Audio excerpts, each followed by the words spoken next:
KBS가 시청률이 급상승했던 박서진 주연 드라마 가정남편을 시청자들에게 공개하지 않고 숨긴 충격적인 이유가 밝혀졌다.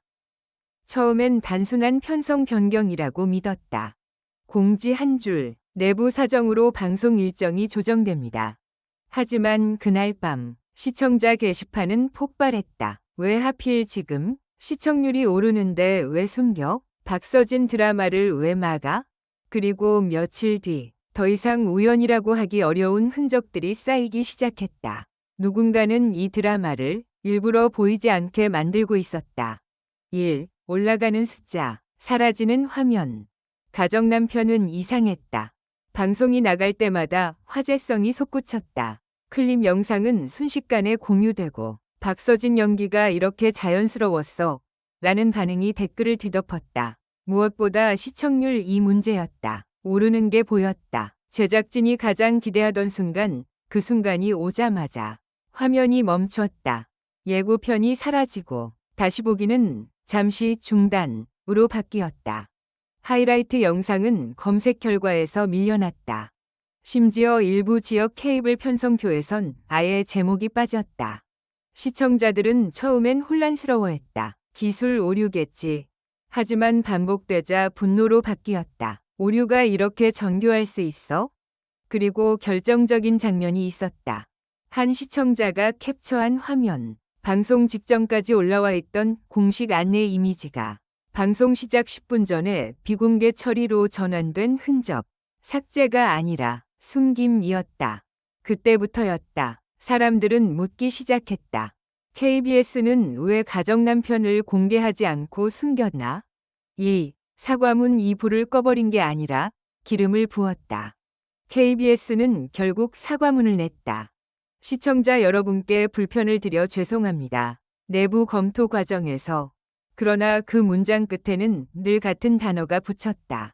내부 검토. 시청자들이 받아들이지 못한 건 실수가 아니라 의도였다.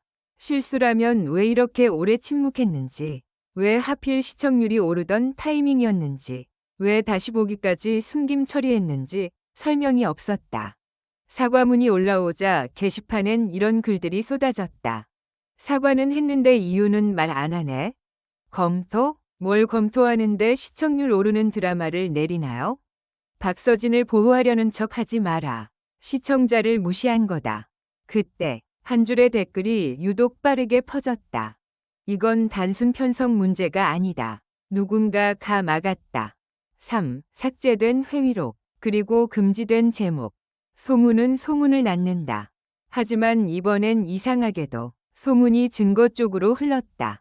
익명을 요구한 한 내부 관계자가 커뮤니티에 올린 글이 있었다. 그는 특정 회의에서 가정남편이라는 제목 자체를 입에 올리지 말라는 분위기가 있었다. 고 주장했다. 농담처럼 들리지만 그 다음 문장이 사람들을 얼어붙게 했다. 회의록에서 해당 부분이 통째로 빠져 있었다.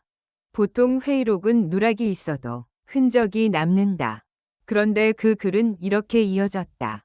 일정 조정이 아니라 노출 제한이라는 표현이 나왔다. 노출 제한. 방송사가 콘텐츠를 숨길 때 쓰는 단어다. 단순히 하루 미루는 게 아니라 시청자에게 닿지 않게 만드는 조치.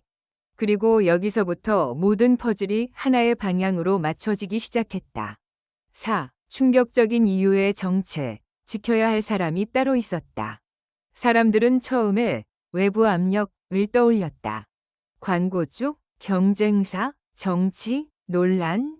하지만 정작 드라마 자체엔 큰 논란이 없었다. 오히려 가족 코미디에 가까웠고 박서진의 이미지와도 잘 맞았다. 그런데 한 장면이 문제가 될 수 있다는 이야기가 돌기 시작했다. 가정남편의 중후반부에 등장하는 설정, 평범한 가장이 어떤 조직의 부당한 계약에 휘말리고 그 계약을 파헤치며 진실을 드러내는 에피소드. 그 설정이 현실의 누군가를 연상시킨다는 내부 의견이 있었다는 것이다. 여기서 핵심은 이거였다. 드라마는 누군가에게 불편한 거울이었다. 시청자들은 가설을 세웠다.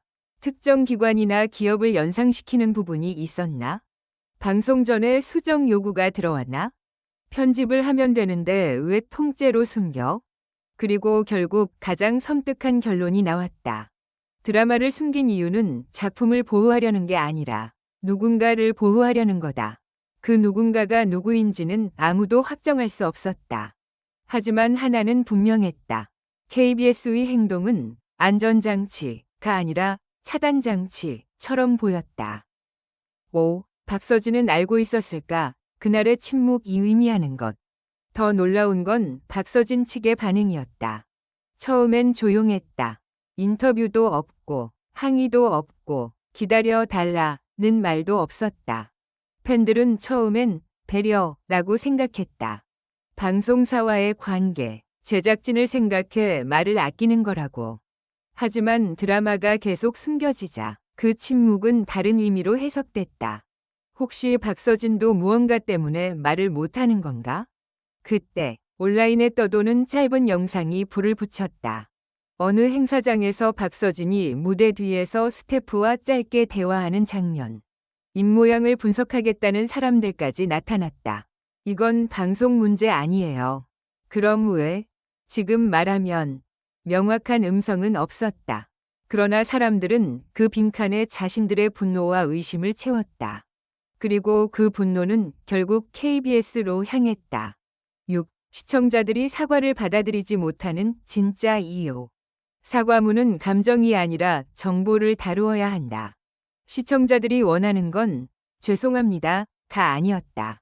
누가 결정했는지, 어떤 근거로 숨겼는지, 언제 공개할 건지, 다시 보기 중단의 기준이 무엇인지, 시청률 급상승 이후 어떤 회의가 있었는지, 이 질문들에 답이 없었다. 그래서 사과는 오히려 모욕처럼 느껴졌다. 죄송하지만 설명은 못합니다. 그 말처럼 들렸기 때문이다. 게다가 KBS 내부에서 검토라는 단어가 반복될수록 사람들은 확신했다. 검토는 핑계가 아니다. 시간 벌기다. 그 시간 동안 무엇이 움직이고 있는가? 그게 더 무서웠다. 7. 마지막 반전. 숨김이 끝에서 발견된 한 줄. 그리고 드디어 사건을 완전히 뒤집는 단서가 나타났다. 한 이용자가 KBS 공식 플랫폼의 URL 구조를 분석하다가 가정남편 관련 페이지가 완전히 삭제된 게 아니라 접근 제한 상태로 남아있는 것을 확인했다는 주장이다. 그 페이지에는 일반 시청자는 접근할 수 없었지만 서버에는 남아있었다. 즉, 없어진 게 아니라 가려진 것이었다. 그리고 그 페이지에 메타 정보에 남아있었다는 한 줄, 사람들이 그 한 줄을 진짜 이유라고 불렀다. 배포 보류 사유, 외부 협의 완료 후 재개. 외부 협의. 그 단어가 등장하는 순간 모든 목소리가 한 곳을 향했다. 외부가 누구냐? 무슨 협의냐? 왜 시청자가 알아야 할 방송을 외부와 협의하냐? 그날 밤 게시판은 다시 한번 마비됐다. 8. 지금도 끝나지 않은 이야기. 가정남편은 단지 드라마 한 편이 아니다. 시청자들에게는 내가 볼 권리가 있는 콘텐츠가 어떤 이유로 가려질 수 있는가? 라는 질문이 됐다. KBS의 사과는 그래서 충분하지 않았다. 사과는 감정을 달랬지만 신뢰는 구조를 바꾸지 않으면 돌아오지 않는다. 그리고 지금 시청자들이 마지막으로 요구하는 건 단 하나다. 숨긴 이유를 공개하라. 그 이유가 정말 시청자 보호였는지 아니면 누군가 보호였는지. 그 진실이 밝혀지는 순간 가정남편보다 더 충격적인 드라마가 현실에서 시작될지도 모른다. 왜냐하면 아직 가장 중요한 장면이 남아있기 때문이다. KBS가 끝내 말하지 않은 그 이름.